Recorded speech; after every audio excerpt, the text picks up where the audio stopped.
I think there is a fundamental misstatement of the issue in the question. We can no longer continue to make policy for ourselves, in our country, in our region, in our continent, on the basis of whatever support the Western world or France or the European Union can give us.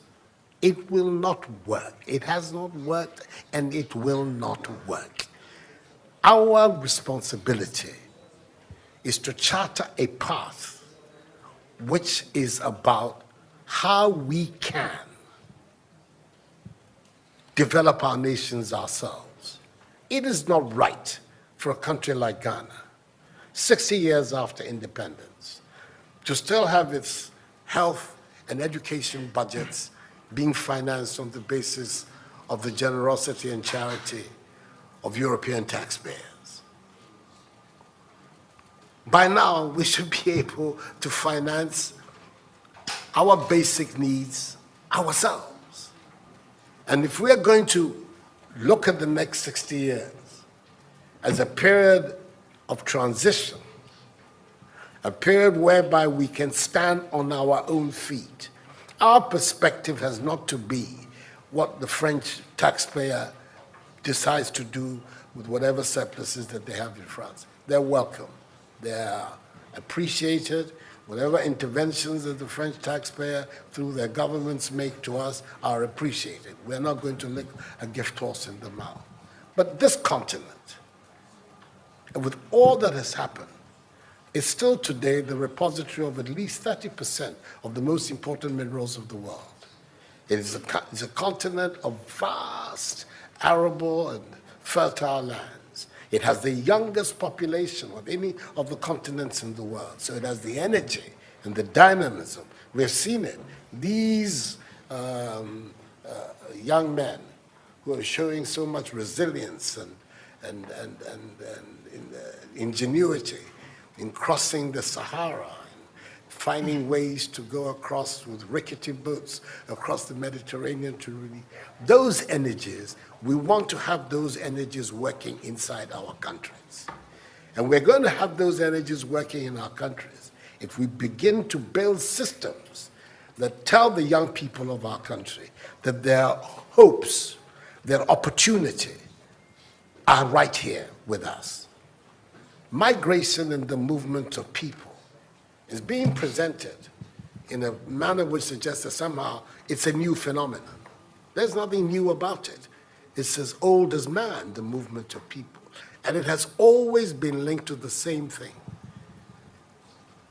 the failure of where you are to provide you with an opportunity, so you move somewhere else.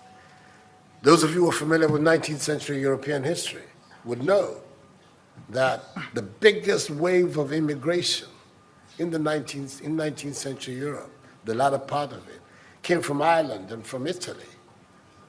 Waves upon waves, generations of Italians and the Irish people left their countries to seek the American paradise, largely because Ireland was not working, Italy was not working. Today, you don't hear it. Italian young people are in Italy. Irish young people are in Ireland. We want young Africans to stay in Africa. And how are they? And it means that we have to get away from this mindset of dependence, this mindset about what can France do for us. France will do whatever it needs to do for its own sake. And when those coincide with ours, tant mieux, as the French people say.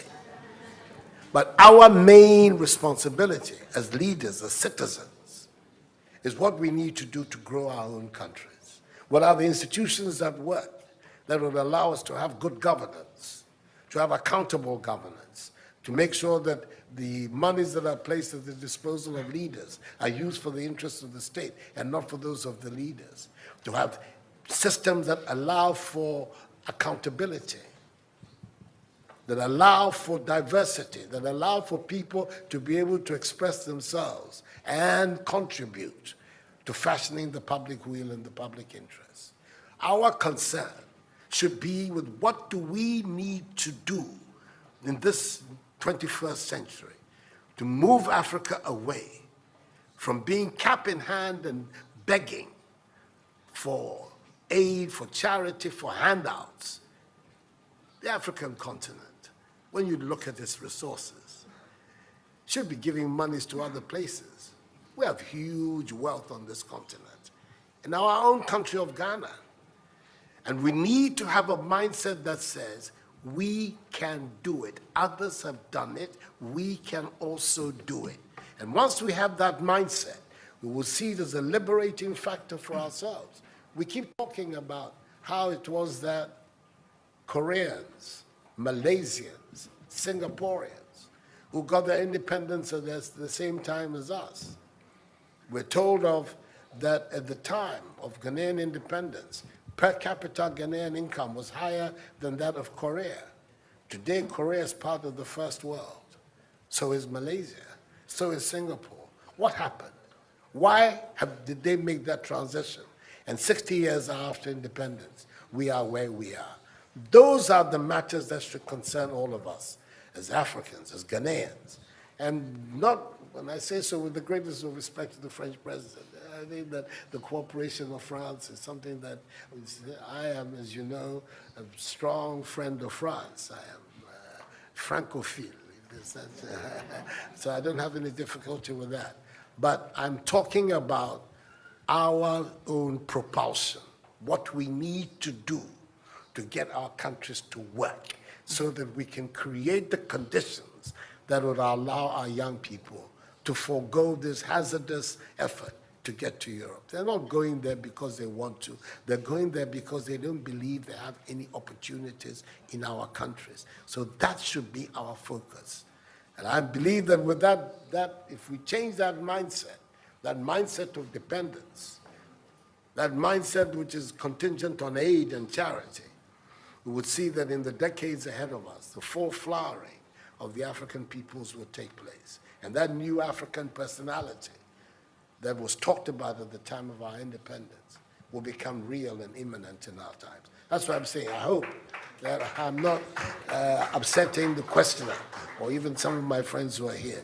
But these are my strongly held beliefs. And that is the reason why I've adopted as the slogan of my presidency, of my period of the Supreme Office of Ghana, that we want to build a Ghana beyond aid. A Ghana which is independent, which is self-sufficient, that is capable of standing on its own feet and building its own life. We can do it if we have the correct mindset to do so. Mr. President, those are my contributions.